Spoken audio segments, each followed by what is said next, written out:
Hey everyone, welcome back to the Apologetics. So glad you joined us today. Today I have Justin Mooney with me. He's a grad student at the University of Massachusetts in Amherst. So Justin, what's up? How's it going? Oh, hi. Yeah, thanks for having me. I'm excited to be here. Yeah. So just to start off today, we're gonna be looking at like the problem of evil in Justin's paper called "How to Solve the Problem of Evil." So a pretty ambitious task. So we're looking at this. So Justin, to start off, do you want to just like introduce yourself? Tell us like who you are, what you do, and why you got things like hippos in your background and sharks on your t-shirt. Yeah. So my name is Justin Mooney. I am a Ph.D. candidate in the philosophy department at UMass. And I work mostly in metaphysics and philosophy of religion. And I really like hippos. Hippos are my favorite. There are lots of cool animals. So I just love this shirt. It's got 29 species of sharks on it, which makes me happy. It's a lot of fun. So when we were all in like Zoom University last year, did you just always have the hippo in the background for all your like classes and such? Yes, yeah. It's been my Zoom background for the entire pandemic, including all the classes that I teach. And actually, there's a class I'm teaching right now, and it's in the background. That's pretty amazing. So today what we're doing is, unfortunately, not talking about hippos, but also talking about the problem of evil in your paper, How to Solve the Problem of Evil. So do you want to just like, before you get into like the specifics and such, just kind of lay out like what got you interested in like writing about this and this topic? Yeah, sure. So I think, by the time that I found my way to philosophy, I was already very interested in philosophical questions about God. That was actually my first philosophical interest, I guess, was God. But what really got me interested in the problem of evil in particular was a mentor I had at a previous school that I was at, who was an atheist and who was very, very smart, a really excellent philosopher, and who thought that the problem of evil was a decisive argument against theism. And so he kind of pressed me on this, and we talked about it a number of times, and it got me to take the problem of evil really seriously and see like how powerful arguments from evil can be. So that's really what got me thinking about this subject quite a bit. Mm-hmm. So today we're looking at like the argument from gratuitous evils and such. So you just want to talk about like what is the argument from gratuitous evil? Yeah. All right. So the argument from gratuitous evil is an argument against the existence of God. And arguably, it's the most powerful and influential argument against the existence of God. The basic idea is pretty simple. It says, look, if there is a God, at least of the sort that most Western theists believe in, then that God would never permit certain kinds of evils that are often called gratuitous evils or pointless evils. But if you look around at the world, it seems like there are some evils which are gratuitous or pointless. And so it must be that there is no God like that. God just doesn't exist. All right, that's the core of the argument from gratuitous evil. But of course, an obvious question is, well, what exactly is gratuitous evil? And one thing that complicates this is that, people who talk about gratuitous evil in the literature don't always use that term the same way. There's actually a lot of different ways that it's been used.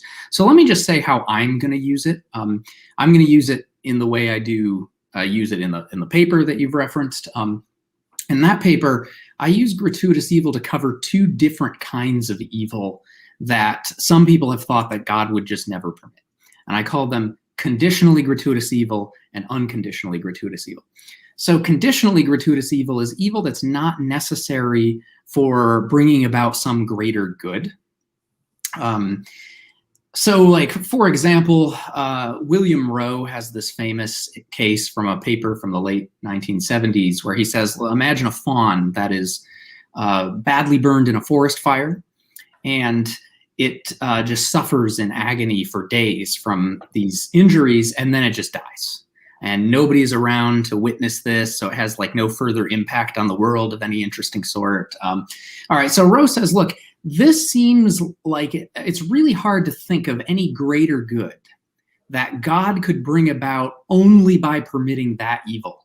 It seems like God could have prevented that fawn's suffering without sacrificing any greater good at all, anything of comparable importance. So that is a candidate example of a conditionally gratuitous evil, an evil that's just not necessary for any greater good. It's a controversial example, though, but it's one of the candidate ones that gets talked about in the literature. And then I also made a point in this paper to keep in view what I called unconditionally gratuitous evils. And these are evils which are impermissible even if they are necessary for a greater good. So, and this is a kind of thing that you might think that there are evils like this if you are attracted to a deontological approach to ethics.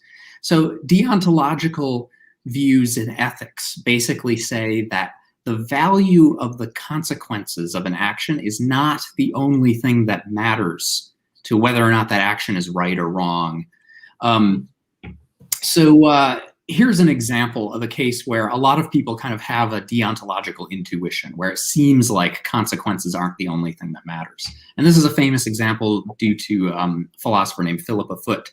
So suppose you have 5 people who are dying, and the only way to save them is to give them, organ transplants. But the only suitable donor is this one healthy person. Is it permissible for you to kill the one healthy person and transplant his organs into the 5 dying people in order to save the 5 dying people? And we may suppose that the one healthy person has not given their consent. They haven't volunteered or anything like that. A lot of people have the intuition that, no, it's not okay to kill that one person to save those 5 other people. And that seems to be a deontological intuition, because if we're just thinking in terms of the overall value of consequences, well, it's 5 lives versus 1. So wouldn't it be better in terms of the value of the consequences to kill the 1 and save the 5?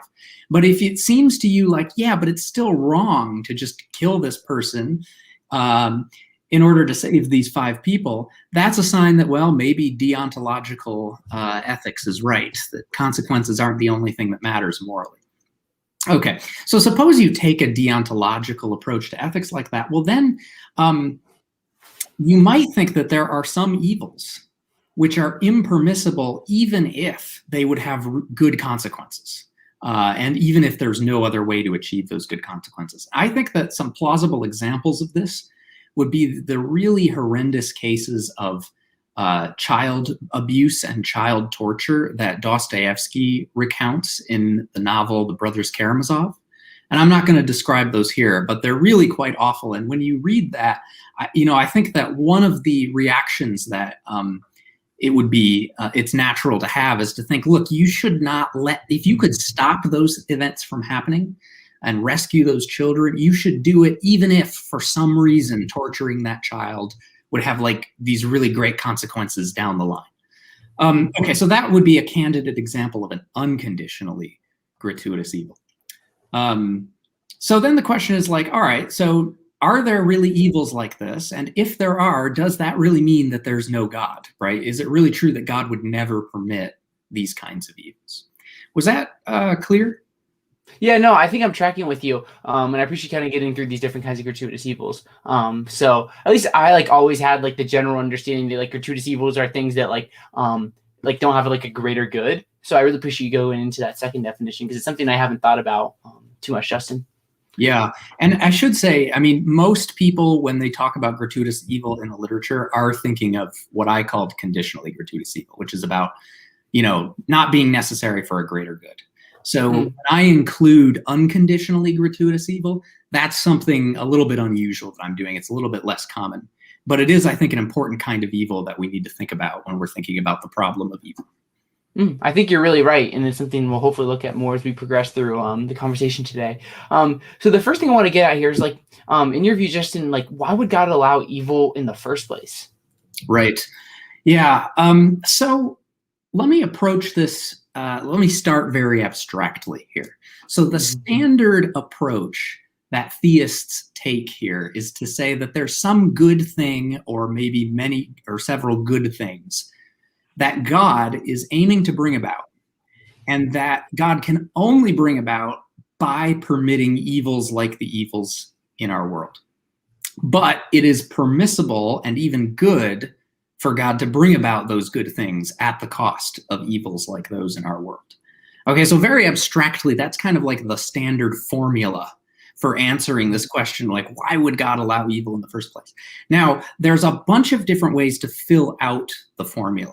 And it's just a matter of like, well, what exactly are the good things that, play this role? And there's a bunch of different candidates. I've been working on what's aspiring to be a comprehensive bibliography of academic work on the problem of evil. And one of the things that I think is really brought out by what I have so far is that there are just so many, theories and suggestions that people have come up with about how to fill in this sort of scheme.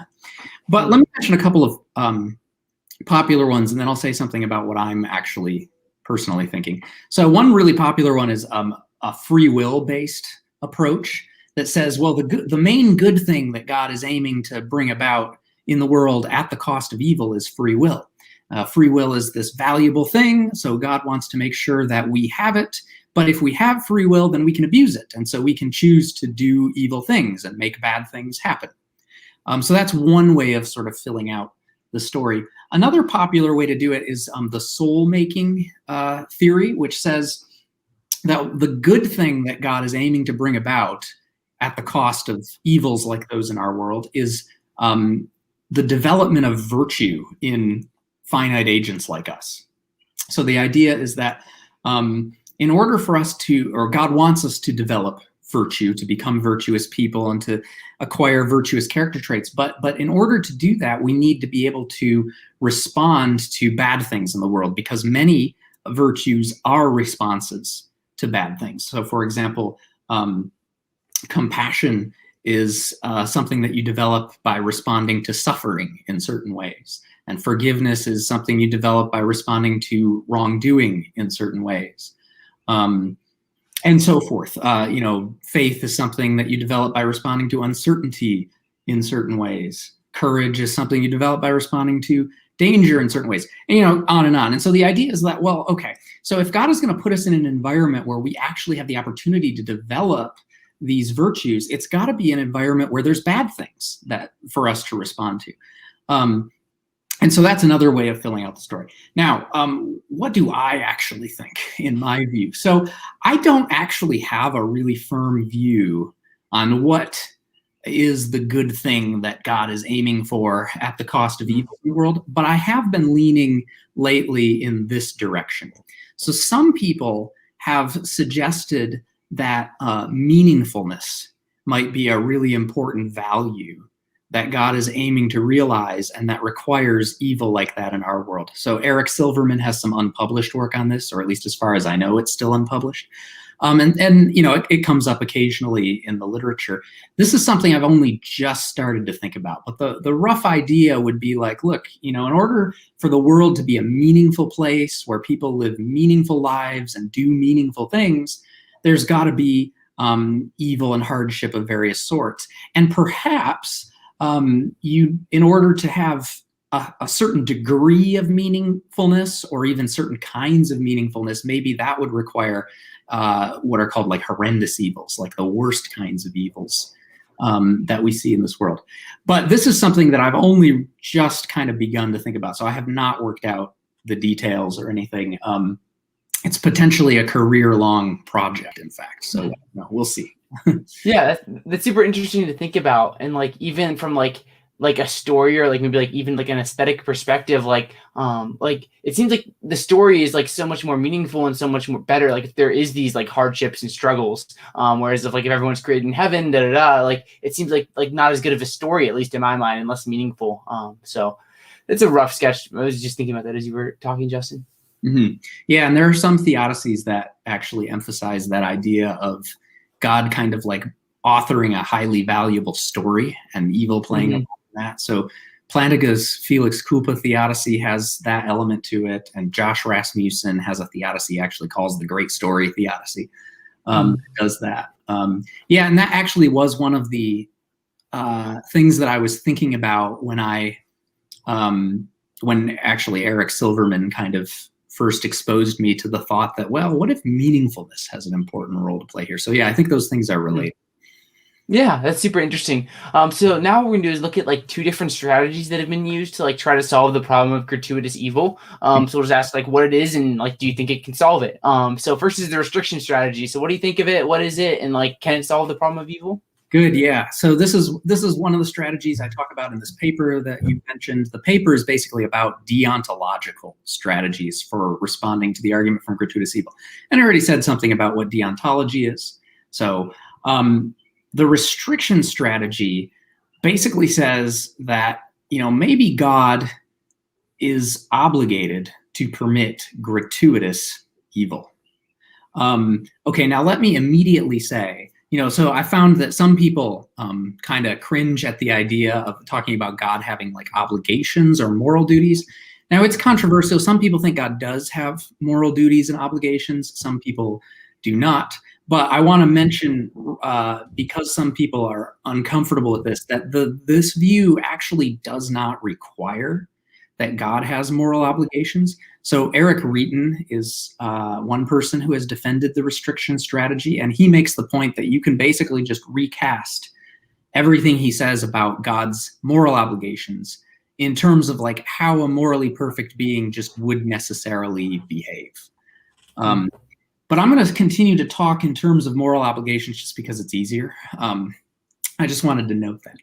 Yeah, but the idea is, okay, so God is obligated to permit gratuitous evil. Now that might sound really weird, but actually it's plausible that even we sometimes are obligated to permit gratuitous evil. So take the organ donor case I mentioned earlier, right? So there's an evil there of these 5 people dying. But you might have the intuition that, even though there is a way to save them, that would ultimately result in fewer people dying, right, by killing that one healthy person. You might think, well, yeah, but it's not okay to do that. It's just not permissible. And so that looks like it might be a case where it's actually, there's an obligation to permit a conditionally gratuitous evil, to permit more people to die than you could have permitted to die. Okay, in that case. Okay, so if that's a possibility, if that's something that might happen in the human case, you might think, well, maybe the same is true for God. And so the idea is you can take existing theories about why God permits evil and fit them into this structure. So you might say, Eric Reeton, for example, takes Swinburne's free will theodicy and says, look, we can recast this as instead of it being about the value of free will, it's about a duty to respect freedom, even at the cost of gratuitous evil. Similarly, in my paper, I suggest that maybe this could be done with a soul-making theodicy. I say, like, well, maybe God has like a duty to give us the opportunity to develop virtuous character traits or to develop our characters in the direction of our own choosing, for better or worse. And it might be that duty is one that God has, even if it would cost permitting some gratuitous, not just evil, but gratuitous evil, right? Because it could be a deontological duty where not just the consequences matter. All right, so that's the rough idea. Now you asked does this work as like a rebuttal to the argument from gratuitous evil? I think that there's at least one serious worry. I mean, probably not just one, but one that I worry about in the paper for this as a response to the argument from gratuitous evil, and it is the following. So in ordinary human experience, you might think that cases like the organ donor case are the exception rather than the rule. It's just not typical that we're obligated to permit gratuitous suffering. And moreover, it just kind of makes sense that we wouldn't typically be obligated to permit gratuitous suffering because gratuitous suffering is really, really morally bad.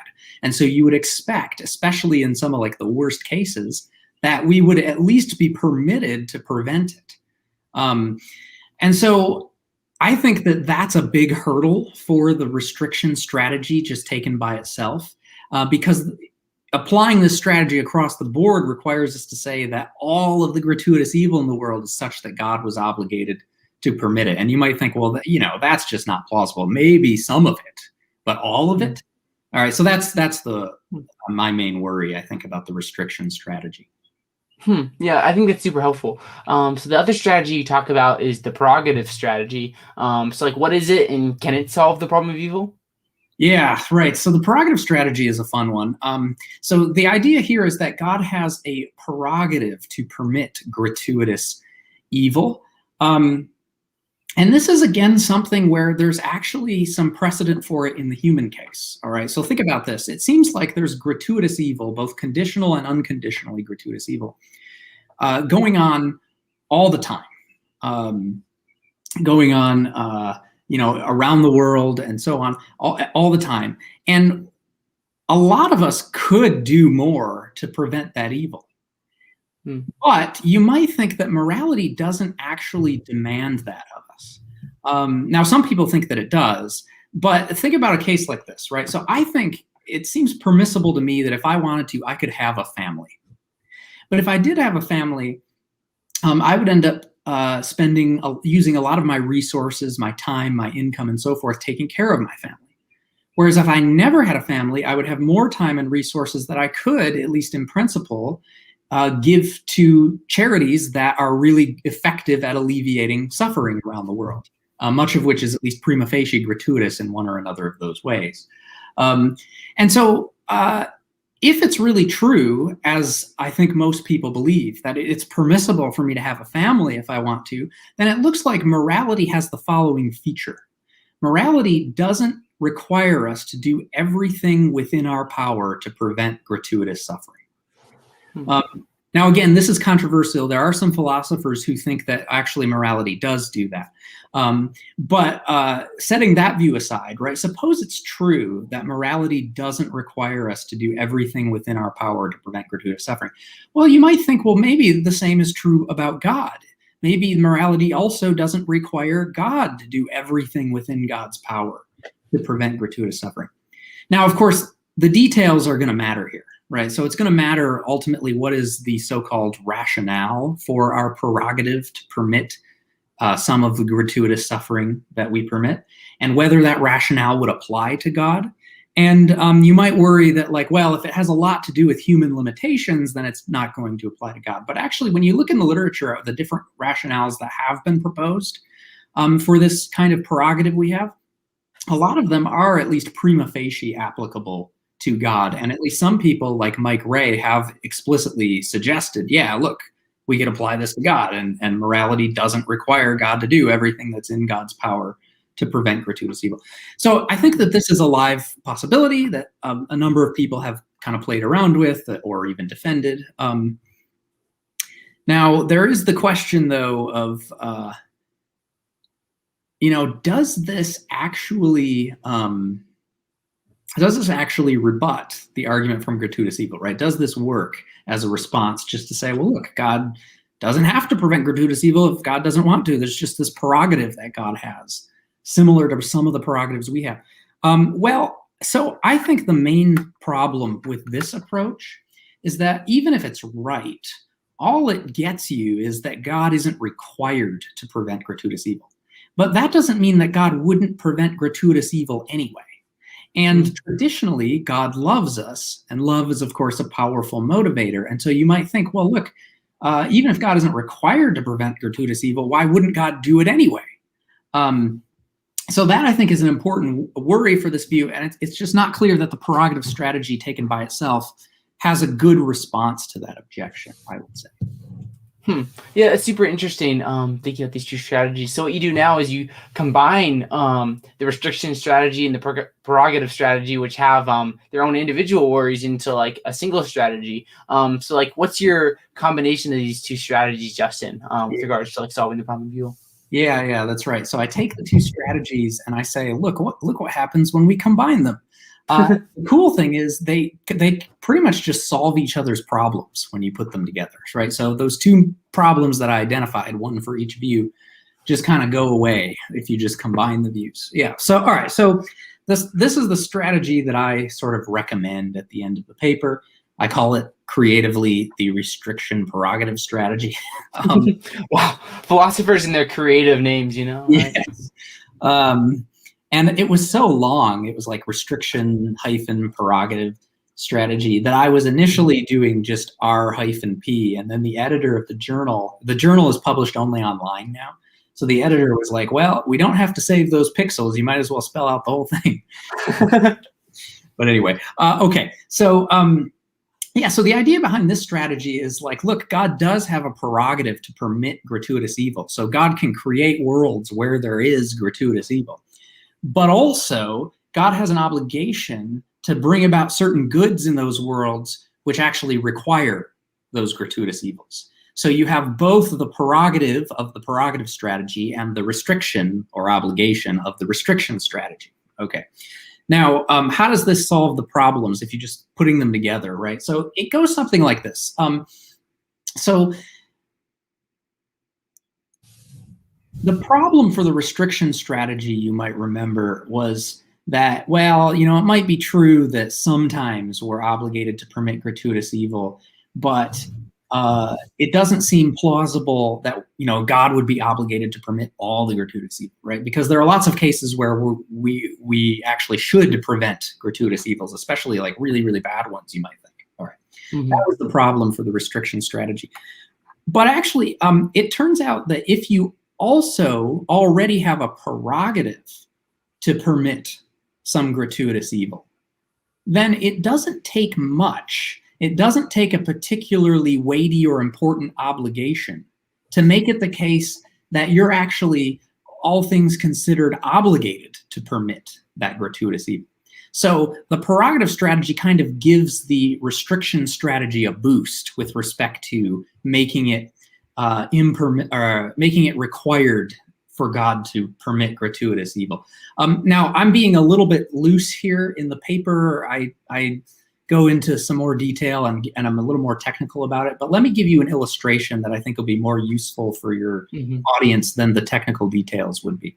So suppose that I have just gotten a paycheck, and one of the things I could do with that paycheck is I could give it to a charity that I know is really effective when it comes to alleviating suffering. But it seems like I have a prerogative not to. It seems like I'm not obligated to use the money I got, from this paycheck in that way. I could, if I chose, use it for something else. And that's true even if I'm obligated to, give some of my income to charity at least some of the time, right? But this particular paycheck, you might think, well, no, I could give it to charity and thereby prevent some gratuitous suffering if I wanted to, but I don't have to. All right. Now suppose that in addition to that prerogative, I've also promised a friend that I will give them this paycheck or this money from this paycheck to help them start a business. Okay, now that obligation in the grand moral scheme of things is maybe not one of the weightiest or most important obligations, right? An obligation to help a friend with a startup business with a little bit of money, which is probably a small contribution, right? But I think that in this case, even though that obligation isn't super weighty in the grand scheme of things, intuitively, I am required to keep my promise and give this money to my friend, even though one of the things I could do instead with that money is give it to that charity that's good at alleviating suffering.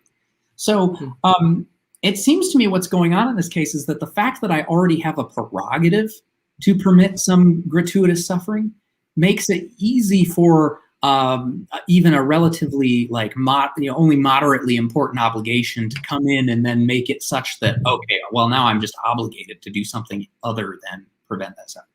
And so my suggestion is that in the case of God, the same thing is happening. If we suppose that God has a prerogative to permit the gratuitous suffering in the world, then even if, say God has an obligation to give us the opportunity to engage in soul making, even if that obligation is not super weighty, all things considered, it may well be enough to make it turn out that all things considered, God is obligated to permit the gratuitous suffering in the world, because that prerogative kind of gave it a running head start in a sense. I hope that was sort of clear. Was that clear?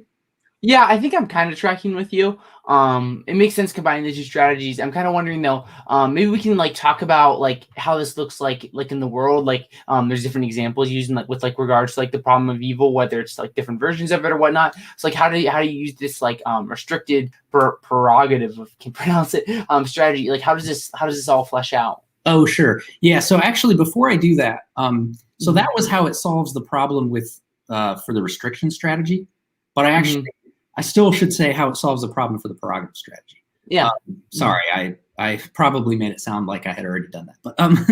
But right. Okay. So if what I've said so far is right, the idea is that with the help of the prerogative to permit gratuitous evil, it turns out that God's duty to permit gratuitous evil, posited by the restriction strategist, stands undefeated, basically. So that solves the problem for the restriction strategy. Now, remember that the problem for the prerogative strategy was that even if God is permitted to just not prevent the gratuitous evil in the world, even if that's okay for God to do, morally speaking, nevertheless, it seems like God would be motivated to prevent that gratuitous evil anyway, because God loves us, for example, right?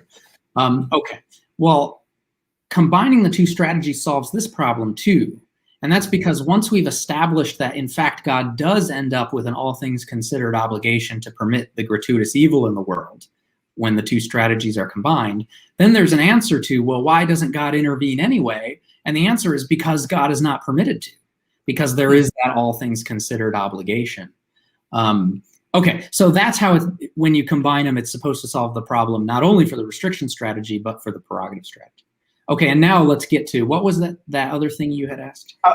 I was just thinking like, so like when we're looking at like we've been like laying it out like philosophically, like when we look at like actual examples used like by proponents of the problem of evil, to say like, well, here's some gratuitous suffering. Like, how does your strategy kind of answer those, Justin? Right. Yeah. So think about like think about conditionally gratuitous evils first, right? So there was the case of Rose Fawn, which was a candidate case of a conditionally gratuitous evil.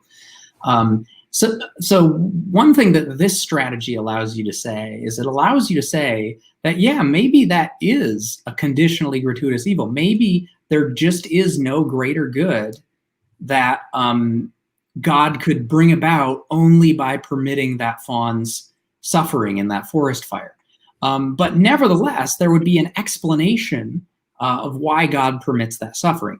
What would that explanation be? Well, formulaically, it would be that there's some good thing that God is trying to bring about, and that God is required to bring about, even though it requires, that good thing in question requires God to permit evils like the suffering of the fawn, and even though the good thing doesn't outweigh those evils. That would be the idea here.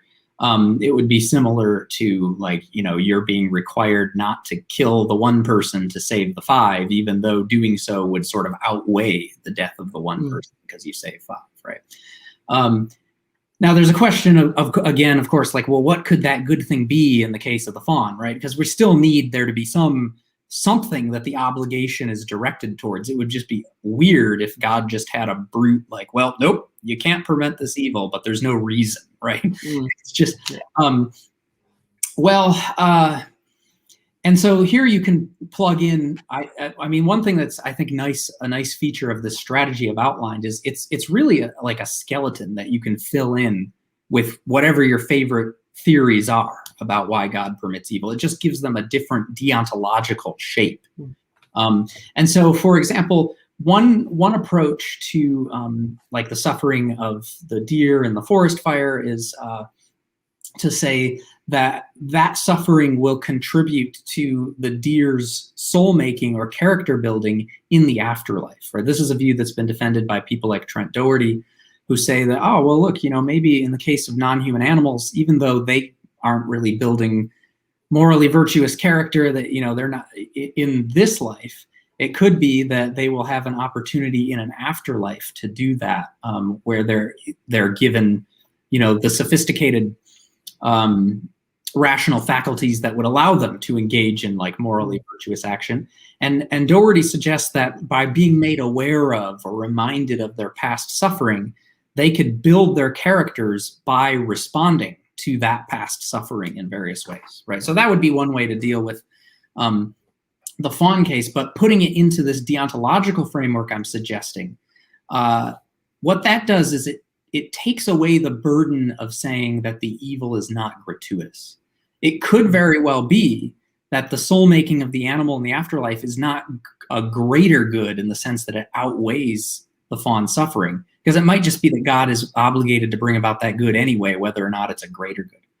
Or if you think the fawn's suffering is an unconditionally gratuitous evil, the idea would be something like this, like, well, maybe its soul making is a greater good for it, but for like ordinary people like us, it's just not permissible for us to go torture fawns because that will help them soul make in the afterlife. But you might think, but in the case of God, maybe God actually has a prerogative and in addition to that, a special duty to bring about the soul making of the creatures, the animals that God creates, even though we don't have that right. This is something I forgot to mention earlier when I was talking about the restriction strategy of like exactly how it works for unconditionally gratuitous evil. So maybe I should say something about that. So remember that the unconditionally gratuitous evils are the ones where they're impermissible regardless of whether or not they're needed for an outweighing good. Okay, so oh shucks, I lost my train of thought. Oh, right. So some philosophers have pointed out that, moral obligations, or rather some moral obligations, seem to be role relative. So like, depending on what roles you occupy, you can have different obligations from other people. So like parents, for example, have obligations that are unique to being a parent, obligations toward their children that non-parents don't have. A judge or a president or a police officer, right? People who occupy different roles have these different obligations that other people who don't occupy those roles don't have. And they're also one parent has obligations towards their kid, a different parent has different obligations because they have obligations towards different kids and they believe their own kids, right? So not everybody has the same obligations. And so I think the way to deal with the problem about unconditionally gratuitous evil is to say that, yeah, some evils are unconditionally gratuitous relative to us, but it doesn't follow that they're unconditionally gratuitous relative to God. It's plausible that God occupies some roles that no human beings would ever occupy. And it could be that those roles come with special prerogatives and special obligations or duties, in virtue of which maybe God is required to let animals suffer for the sake of soul making, even if we're not, or to let people suffer for the sake of soul making, even if it would be wrong for us to do similar things. Anyway, how was that? Was that clear? Yeah, no, I think I'm tracking with you. So one kind of like when I'm thinking about this, Justin, so would you say something like, well, maybe like, in the case of like, let's just leave it out with the fawns, like the fawn suffers, maybe it's gratuitous in the sense that like there's no greater good for maybe even like the fawn in that sense, but because of like some of maybe like God's other like prerogatives, he may allow for things such as like a noble natural order. So unfortunately, that's just a result of that, and so he's going to restrict himself from intervening in that sense, because he has this like this other thing that he values. Is that am I tracking with you at least a little bit, maybe? Yeah, that sounded close. So the idea was that, so suppose the fawn's suffering is conditionally gratuitous, right? It doesn't serve any, there's no greater good that it brings about. Nevertheless, there may be some good that it brings about. It's just, maybe it's a good that doesn't outweigh it. So it's not a greater good, right? So you might think that, yeah, soul making is pretty good, but you might think, I'm not sure if it's good enough to make that, like those days of agony, worthwhile, right? Now, if you're inclined to think that, this strategy that I'm suggesting gives you a way to say, okay, sure, maybe that's true. Maybe the soul making isn't good enough to outweigh the fawn suffering. But that doesn't mean God wouldn't permit the suffering for the sake of the soul making, because it could be that there's a deontological duty that God has to permit that suffering for that soul making. That's the idea. Yeah, okay. I think I'm tracking with you. So what we'll do is there's a couple questions. So we'll go to those in just a moment, Justin. But do you have any kind of like last thoughts with regards to like the problem of evil or anything you want to mention regarding this before we go to those questions? Sure, yeah. I mean, if you don't mind, we had initially talked about maybe saying something about the moral natural evil distinction. Yeah. And I do have something kind of controversial that I just think it would be fun to mention, Yeah. if you don't mind. Yeah, go for it. Yeah. This is maybe not super connected to what we've said so far, but it seems to me, so there's this big deal that a lot of people make about this distinction between moral evil and natural evil. Roughly, moral evil is evil that's the result of like the free actions of the agents that God creates, like human beings. So it'll include things like murder and genocide and other kinds of horrible things like that, where people freely do evil things. And then natural evil is roughly evil that's not produced by free actions of people. So like diseases, natural disasters, animals suffering in their natural environment, stuff like that. Okay, now it seems to me that I actually think this distinction is not very important. And the reason I think it's not very important is because I think it's only as important as free will. And I have become more and more drawn to the view that free will just doesn't have a very important role to play in explaining why God permits evil. And if it doesn't, then it's just like, well, why do we care about this distinction that basically is just built around the free will approach? So let me say something more about that.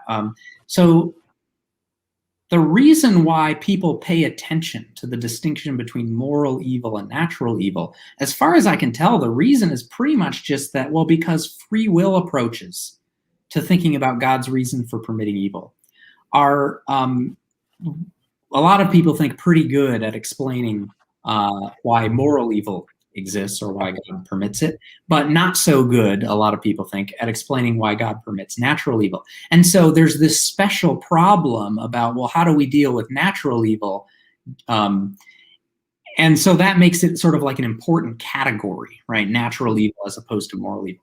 But if you don't think that free will has an important role to play in God's reasons for permitting evil, then it seems like there isn't really any important attention that we need to give to this special category of natural evils, because most, if not all, of the other theories about why God permits evil they're not limited to like moral evils the way the free will approach is. They're just indiscriminately stories about why God permits evil.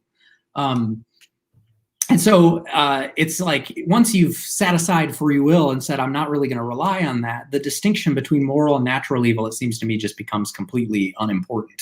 Or at least, maybe not completely, but highly unimportant, I guess. Anyway, that was just a controversial thought that I was wanting to share. You got to have your controversy. So then, like, in your mind, like, if you're gonna say, well, free will isn't really something that God may value, like, is it like soul making, or like what's like your, like, what does God value? Like what's the purpose of evil then? Like, in your mind, then, if we're gonna axe out, you know? Yeah. So I think soul making is a better bet than free will. And I think a lot of people actually have that view. At any rate, I've met other people who express the same thought, that soul making is better than free will. But actually, it's the way I'm leaning now is what I talked about earlier, the meaningful. Yeah. So it's a matter of like, and again, I don't have any of the details worked out yet. The idea that really what God is aiming for and what requires evil like that in our world is meaningfulness, or perhaps a certain degree or kind of meaningfulness.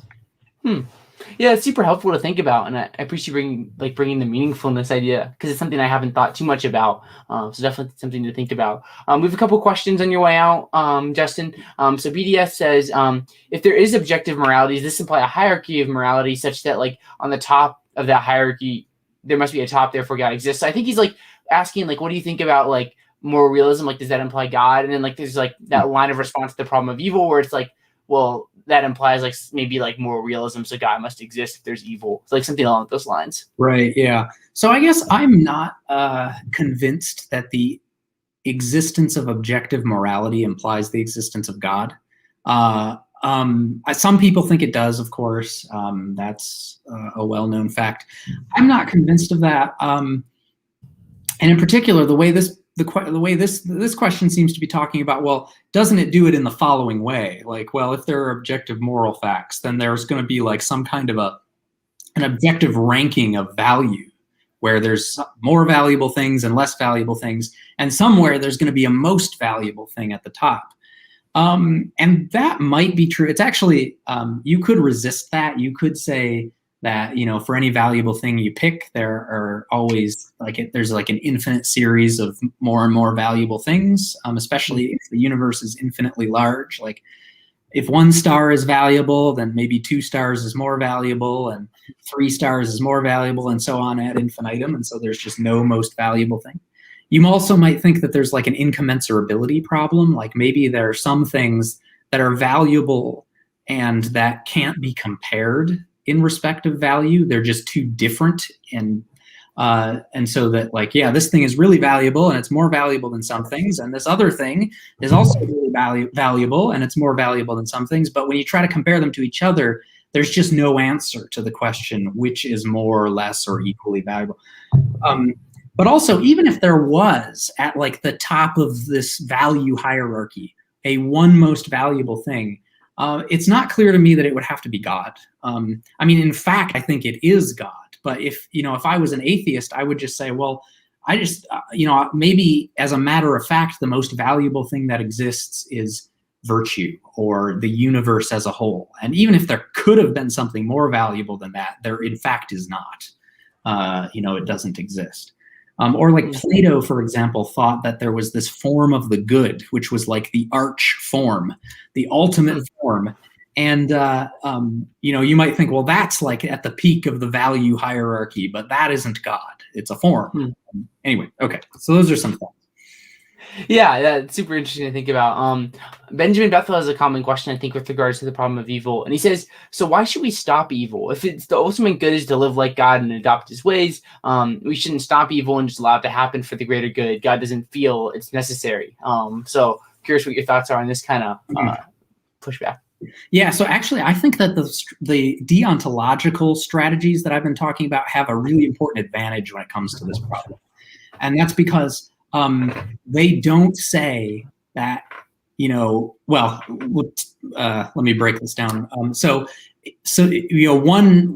we think about conditionally gratuitous evil, some of these deontological strategies or some ways of spelling them out say that, look, some of the evils in the world are in fact not serving a greater good. And you might think, well, that's actually a pretty good reason to try to prevent them. Now, it doesn't follow that God has a good reason to prevent them just because we do. Because God might have, like I said, duties that are unique to God's role. The same thing with unconditionally gratuitous evils, right? There might be some evils that we're just obligated to prevent, even if they do serve some outweighing good, but that God isn't, because God has prerogatives or other duties that are unique to God's role. So, I guess, let's see, is there a clearer or more succinct way of putting this? I guess the idea is that when you take in general, the idea is when you take a deontological approach, the question of should I eliminate evil is not just a simple matter of, would things be better overall if I did? And the question of should God eliminate evil is also not just a simple matter of would things be better overall if God did? And the question of what we should do with respect to evil doesn't automatically tell you what God should do with respect to evil because of like role relative obligations and things like that. And I think that those are just useful tools for dealing with this kind of problem and explaining like why we should still pursue like preventing evil and alleviating it and so forth. Yeah, that's super helpful, Justin. I appreciate you coming on today, talking about like these things and thinking about them. Do you have any kind of like last thoughts or things you didn't get to say before we wrap things up here? Yeah, I guess I don't really have anything further. I think we kind of covered it, but I enjoyed this. So thanks for having me on. It was fun to think through that paper again. It's been a couple of years. So yeah, it's super fun to think about these things, especially with regards to like the problem. Like, there's so much there. Like, it's just so much fun to think about all the interesting ideas that are out there in the world of philosophy and such. So thanks for coming on, Justin. If people want to like find you or follow your work, where can they do that? Oh, right. Yeah. So I have a website, justinmooney.net, and all of my published papers I post there as PDFs, so you can access them pretty easily. And then there are some links on there to like my social media pages if anyone happens to be interested in that. Does your social media page like consist of just like pictures of like hippos? Is that by chance? Yeah, kind of. Like my Twitter page has at times been very dominated by hippo posts. And also, I actually Facebook too, I guess. It sometimes, not always, but there are times when it's just like everything on there is hippo related. That's so much fun. Well, I mean, that makes you special, and not just that way, but that's so much fun to think about, Justin. So, and just hippos, Yeah. Cool. Yeah. Well, Justin, thank you so much for coming on. It's been a lot of fun. I encourage everyone to check out Justin's work. There's a link to the paper down below if you want to see what's going on there. And if you're new to the channel, always encourage you to subscribe, leave a like. All that stuff really helps. And yeah, that's it. And if you enjoy our content, you can become a patron at patreon.com/Apologetics. So, Justin, one last time, thank you so much. It's been a lot of fun. Yep. Thanks. And to Kel, VC, Fredo, Ben, everyone else, thank you for tuning in. Have a good one, and God bless.